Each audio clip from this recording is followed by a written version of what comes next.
10-13 on the road for the Portland Trailblazers. Their home games, though, being in the Pacific Northwest, gets them a pretty significant advantage up there. They've won back-to-back games and have won 7 of their last 10 as well. Kind of got them to jump Houston and San Antonio into the 4th seed here. Looking good. Speaking of the devil, 5th seed, we have the Houston Rockets, 29-20. 6 games out of first place and just a game behind Portland. They have won 3 straight games and 6 of their last 10 behind the miraculous play from James Harden. The number 6 team in the West is the San Antonio Spurs, finally starting to click, finally starting to play well. They're 7 games behind Golden State. They're 29-22 overall record. They have a terrible away record. They're 19-7 at home and 10-15 on the road. I don't know if that's going to be enough. I mean, it's going to be really tough for them to win a road playoff series. Right now, they would be matched up with a 3-6 seed against the Oklahoma City Thunder. I can't say that would be a terribly likely scenario that they would go on the road and get many wins, maybe even one in that. So you'd really like to see them just improve that road record if they're going to do anything in the playoffs. Winners of back-to-back and 5 of their last 10. In the 7th seed, with the exact same record, 29-22, we have the Utah Jazz, who are on fire right now. They started the season with the toughest schedule in the league until about the end of December, and right now, because of that, they have what is perceived as the easiest schedule in the league, and they have been taking advantage of it. They're 7 games behind Golden State for the first-place seed. They're tied with San Antonio, who is the 6th-place team, and they're only a half a game above the Los Angeles Clippers at the 8th seed. They've won 3 straight games and 9 of their last 10. Truly on fire. Other than the Golden State Warriors, they're the hottest team in the NBA right now. And to round out the playoff picture here, we have in the 8th seed the Los Angeles Clippers sitting at 28-22. A great surprise this year the Clips have been for Doc Rivers. He has them 7.5 games behind Golden State for first place, just a half game behind Utah for 7, and a half game behind San Antonio for 6th seed. So a victory by the Clippers and losses by either of those teams could catapult the Clippers up to the 6th seed. Playing just really good team overall basketball for them. They are, they've won 3 straight games, as I talked about earlier, but just 4 of their last 10. Slipping a little bit, but right now, obviously, a big 3 wins over the weekend. And the only 9th place I'm going to talk about here, we got the Los Angeles Lakers, America's team, sitting in 9th at 26-24. 2 games behind the Clippers in 8th, 2.5 games behind the Spurs at 6, and 9.5 games behind the Golden State Warriors at number 1. 16-11 at home. They have a good home record, but just 10-13 on the road for the Los Angeles Lakers. They did win yesterday. That's 1 in a row, but just 5-5 in their last 10. Obviously, they've been without LeBron James. He's been hurt since Christmas. They just barely got the return of Rondo. Lonzo Ball is out. So even being 5-5 in those games, I think, is pretty significant, pretty good. All right, that's the end of the standing section here. Let's transition directly from that, while that's fresh in our minds, to my top 10 power rankings. And I'm going to start here at number 10 and work my way down. All right. So at number 10, I have the Portland Trailblazers. Damian Lillard possibly having a career year. CJ McCollum struggled at the beginning but is playing pretty well right now. And Yusuf Nurkic also probably having a career year. I think that they have the ability to do damage, win at least one playoff series. It'll kind of rest on Lillard, though, if he's able to play as well as he's played right now. I think that's a high possibility. I have them at the number 10. At number 9, I have the Utah Jazz. And this one was a little bit tough for me. I almost put them higher because of how well they've been playing. They are behind Portland in the standings, but I think that they're a better team right now. Rudy Gobert, they have probably the best defensive big man in the NBA. Donovan Mitchell, probably not as good as Damian Lillard is right now, but he's fantastic. Plays with a lot of heart. Kind of reminds me of a Victor Oladipo, just the style of play and his physicality. I think that they could easily win a playoff series. I have them at number 9.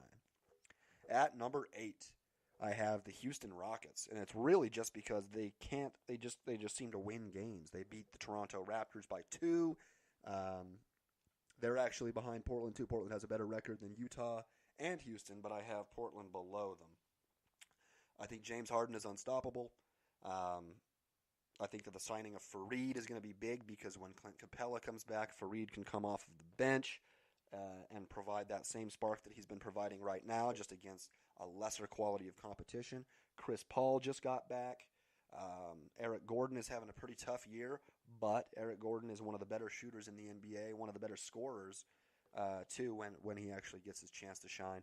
I love Houston right now. I have them at number 8. At number 7, we have the Boston Celtics. I could have put them higher, but it's the East is kind of weird for me right now. So I will say this: number 4 through 7, the next, 3 teams we're going to name are all Eastern Conference teams. And to some extent, they're interchangeable. I definitely could have put Boston up at 6 or maybe even up at 5, but right now, with their struggles and their lack of a real number 2 behind Kyrie, I have them at number 7. But there's absolutely no reason that they can't represent the East in the NBA Finals. At number 6, we have the Philadelphia 76ers. Joel Embiid having an MVP-type season. Fantastic season for Joel Embiid. Ben Simmons, pretty much the same thing that you're always going to get, but he's playing a little bit better this year than he did last year. Obviously, you want to see him shoot the ball a little more. And then you have Jimmy Butler. The rest of the roster is a little bit weak, but you do have a big 3. Most teams don't have a big 3. And so as long as they're all playing well, that's the reason that I have them above Boston. I think Boston is a better team overall, but just right now, I think that Philly would win the series. And to number 5, we have the Toronto Raptors. I probably would have had them up at like number 1 or 2 earlier in the season. They've cooled off a little bit, not much. They're still playing great, but these other teams have really been playing well that I moved above them. But for Toronto, I mean, Kawhi Leonard, NBA Finals MVP, the antithesis to LeBron James. Kyle Lowry, one of the toughest NBA players in the league. Certainly a tough point guard, certainly a leader. Danny Green, NBA Finals champion. Pascal Siakam is really stepping his game up right now. I wouldn't be surprised if Toronto actually wins the East. And I almost put them as my highest ranked Eastern team, but not. I kind of just decided due to a superstar factor that I would go with this other team. And this other team at the number 4 spot is the Milwaukee Bucks. Like I just said, the reason that I think that they're better than the Toronto Raptors right now is because they have the best player in the East. They have Giannis Antetokounmpo. The rest of the team is damn good. Chris Middleton, damn good. Malcolm Brogdon, damn good. Like I was talking about Brook Lopez earlier, they really have a good shooting core. Well, the surrounding team probably isn't as good as Toronto's. Honestly, you take Kawhi away and you take Giannis away, Toronto's a better team. But Giannis right now is a madman, unstoppable. Front runner, I mean, it's either him or James Harden who are the front runners for MVP. It's pretty tough for me. I'd probably vote for Harden right now, but I mean, Giannis is having an unprecedented season. And because of that, I have him and his team at the number 4 spot in the power rankings. All right, number 3, we have all West teams, all Western Conference teams left. At number 3, we have the Denver Nuggets. With them, again, they have Nikola Jokic. Fantastic player. Not a great defensive player, not a great defensive team. I probably would have had them at the number 2 seed if they were a better defensive team. The team I put there is really, I think they're the best in the league, actually. But nonetheless, Denver could, very likely make at least a Western Conference Finals run. Maybe an NBA Finals run. Not likely, though, just because they still have the Warriors out west. And the number 2 seed that I have here in my power rankings is the Oklahoma City Thunder. Paul George playing at an MVP level right now as well. I'm pretty sure I've said that like 5 times. But Paul George playing absolutely fantastic, both offensively and defensively. Russell Westbrook, having one of his worst seasons in a long time, but still extremely productive. Still, his energy level and his presence changes the game, changes his team. I think that's why Paul George is having the best season in his career, is because of the leadership of Russell Westbrook. So I got a lot of love there. And then obviously rounded it out, Steven Adams at center, defensive stud. Tony Ferguson is back. Jeremy Grant. They got a lot of really good athletic players in Oklahoma City. Toughest defense in the league. And a damn good offense, too. With that victory last night over Milwaukee, I have them at the number 2. And I'm sure you guys can figure this out. The number 1 team on my power rankings is Golden State. Even without Boogie, they were still going to be my number 1. They got Boogie back. He's been playing fantastic. I'm actually surprised how well he's been playing, honestly. They've been pretty low volume, but he's been off the charts, playing fantastic. And I'm not really sure what to think about anybody who can beat him. I don't think anybody can beat him right now. I don't think Boston can beat him. I don't think Milwaukee can beat him. I don't think Oklahoma City can win right now. Until something happens, dysfunction or injury, God forbid injury, but the Golden State Warriors look like the clear front runners to win the NBA championship. And because of that, I have them as my number 1 seed here in my power rankings. All right, that's the end of all that crap. Just a couple more things. We're going to get into some news here. The biggest news of the day, Anthony Davis, just this morning, officially told the New Orleans Pelicans that he has no interest in signing a deal as a free agent this summer. He will reject any offer that they give him, and he would like to be traded.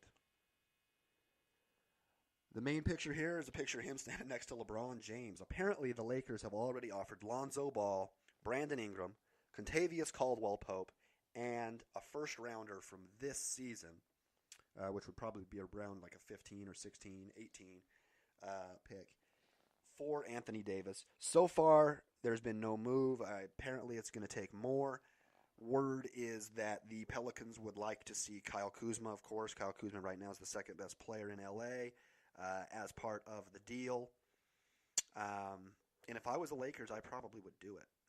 You have to get rid of KCP. Actually, I don't think you have to get rid of KCP. He's a pretty good player. He can play defense. He can shoot the three. The only problem is I think he makes like $18 million a year, so that's why they would add him, is to just make cap space to be able to sign Anthony Davis. Either way, KCP is going to be gone next season. But yeah, that would be the case right there for the Lakers trying to get Anthony Davis. Other teams that are interested, they've been talking about Boston all day. Allegedly maybe a Jaylen Brown, Jason Tatum package, plus more in the works for Anthony Davis. Most people actually think that Boston has the most that they could give in order to get Anthony Davis. And he has also said that it's very important that he play on a winning team. The Lakers right now are not as good of a team as Boston.